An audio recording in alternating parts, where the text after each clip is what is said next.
If you're thinking about selling your home and you want the major tip, then this is the video for you. Welcome home. My name is Justin, your local Bronx real estate agent. And if you're a first-time viewer and you want to keep getting weekly information on the home selling process or home buying advice, be sure to slam that subscribe button and the bell next to it so you don't miss anything. Now, when a buyer is interested in purchasing your property, they're going to submit their offer. It's going to include their purchase price and terms. It'll also include their pre-approval letter. Their pre-approval is the lender telling us that they are qualified to borrow a certain amount of money in order to purchase your property. However, there may be some issues with the pre-approval that we're not aware of. It could be missing information. It could be the buyer told the lender something incorrect and it was never fact checked. But you as the seller reserve the right to have a cross qualification done. What that means is your preferred lender can check out the buyer's finances to make sure that everything looks good and the deal can close. During a cross qualification, your preferred lender is basically performing another pre-approval for them, right? They're going to be checking credit, debt, assets, income, and just make sure that everything looks good and the deal, from what it appears to them at that point in time, can close. If you like what you're hearing so far, be sure to slam that like button for us. So why would having a preferred lender do a cross qualification be important to you? Well, whatever your motivation for selling is, we want to make sure that your sale is as secure as it can be so that you're able to move on as seamlessly as possible to the next point in your life. We don't want you to be hindered by a transaction that could have gone smoothly if just a little bit more due diligence was done in the beginning, as opposed to being stuck in something for a month, 2 months, that's ultimately going to fall apart.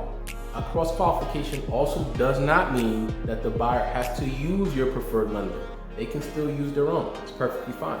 We're just doing a check early on in the process before we get into contract and things get really serious to make sure that they're able to move forward in the transaction. Now, why might a buyer be worried about a cross qualification? Look, there's usually one or two things. One is they're just not comfortable sharing their personal information with a lot of people. I mean, lenders digging in deep to get your finances, your ID, all this other stuff. Second thing a buyer might be worried about is getting their credit run again. Because no matter what the conversation is with them or the assurances that we give someone, they still might not be comfortable doing it. That's okay. This is why it's very important for us to generate a house bidding war. We want as many offers as possible because more offers gives us more leverage. So if that buyer's not okay moving forward, maybe we can get one of the other buyers we have in our pool to match their pricing terms, or maybe even go a little bit above it, and then get the cross qualification done on top of that. And then we can move forward with that other buyer. That's what we want. So from setting our price to our staging, our marketing, our showing schedule, all those things are critical to make sure that we have the demand that we need for your property so we can get these extra things done with as little hassle as possible. Now, if you want more selling a home tips, or you want to know how much your home is currently worth right now, you can use the link in the comments and descriptions below. That'll get you the information you need.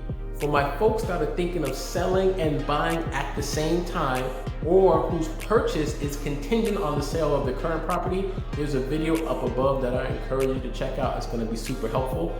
And of course, if you know anyone that can benefit from this video, please be sure to share it with them. Lastly, make sure to slam that subscribe button so you can keep getting the real on real estate. You get weekly videos every Sunday and additional content. Thanks again, and I'll see you next time.